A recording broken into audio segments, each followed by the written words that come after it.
நெல்லுக்கான கொள்வனவு விலை நிர்ணயம் இன்று முதல் நடைமுறைக்கு அமைச்சர் லால்காந்த் தெரிவிப்பு என்பதாக தினகரன் பத்திரிகை இந்த செய்தியை கொண்டு வருகிறது.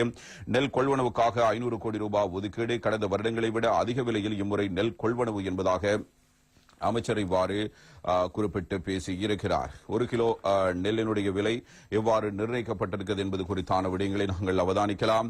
உலர்த்தப்பட்ட 1 கிலோ நெல்லை 120 தொடக்கம் 132 என்ற உத்தரவாத விலைக்கு விவசாயிகளிடமிருந்து நெல் சந்தைப்படுத்தல் சபையினூடாக கொள்வனவு செய்ய அரசாங்கம் தீர்மானித்திருக்கிறது. இந்த விலை சூத்திரம் இன்று முதல் அமலுக்கு வருவதாகவும் தற்போது நடைமுறையில் உள்ள அரிசிக்கான நிர்ணய விலையில் எந்த மாற்றமும் ஏற்படாது என்றும் அரசாங்கம் அறிவித்திருக்கிறது.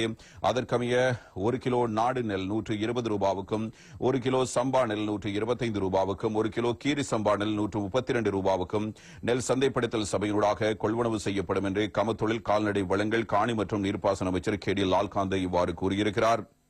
இது தொடர்பில் நேற்றைய தினம் ஒரு ஊடகவியலாளர் சந்திப்பை நடத்தி அவர் விளக்கம் அளித்திருக்கிறார். இதுபற்றி அவர் கருத்து வெளியிடுகையில், விவசாயிகளின் இருப்பில் இருக்கும் நெல்லை விற்பனை செய்யும் விவகாரம் பெரும் பேசுபொருளாக மாறியிருக்கிறது. 1 கிலோ நெல்லை விவசாயிகள் எவ்வளவு விற்பனை செய்ய வேண்டும் என்பது தொடர்பிலும் பல்வேறு நிலைப்பாடுகள் வெளியிடப்படுகின்றன.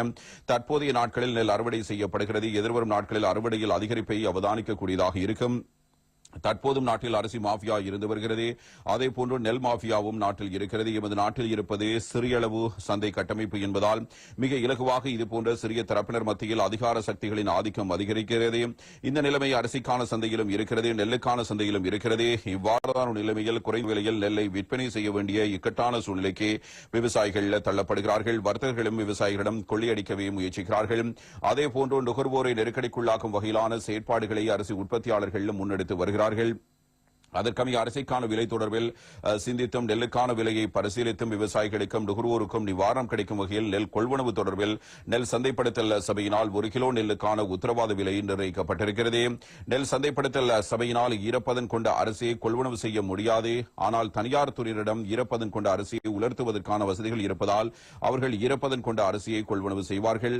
விவசாயிகளுக்கும் நுகர்வோருக்கும் பாதிப்பை ஏற்படுத்தாத வகையில் நெல் சந்தைப்படுத்தல் சபையினூடாக 1 கிலோ நெல்லை 120 ரூபாய் தொடக்கம் 132 ரூபாவுக்கு கொள்வனவு செய்ய அரசாங்கத்தால் நடவடிக்கை எடுக்கப்பட்டிருக்கிறது. அதற்கமைய நெல் சந்தைப்படுத்தல் சபையானது 1 கிலோ நாட்டு நெல்லினை 120 ரூபாவுக்கும், 1 கிலோ சம்பா நெல்லை 125 ரூபாவுக்கும், 1 கிலோ கீரி சம்பா நெல்லினை வேண்டிய அவசியமில்லை.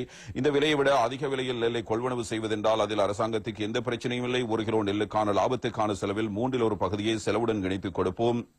நெல்லுக்கான விலை சூத்திரத்தின் அடிப்படையிலேயே நிர்ணயிக்கப்படுகிறது. இன்றிலிருந்து அமலுக்கு வரும் வகையில் இந்த தொகையில் நெல் சந்தைப்படுத்தும் சபை நெல்லை கொள்வனவு செய்யும். அதேபோன்று 1 கிலோ அரிசிக்கு நிறைய விலையை பெற்றுக் கொடுக்க முடியும் என்றே அரிசி ஆலை உரிமையாளர்கள் அரிசியை பெற்றுக் கொடுக்க முடியும் என்பதாகவும் இவ்வாறு அமைச்சர் கே டி லால்காந்தவலால் இது தொடர்பான விடயங்கள் வெளிப்படுத்தப்பட்டிருக்கின்றன.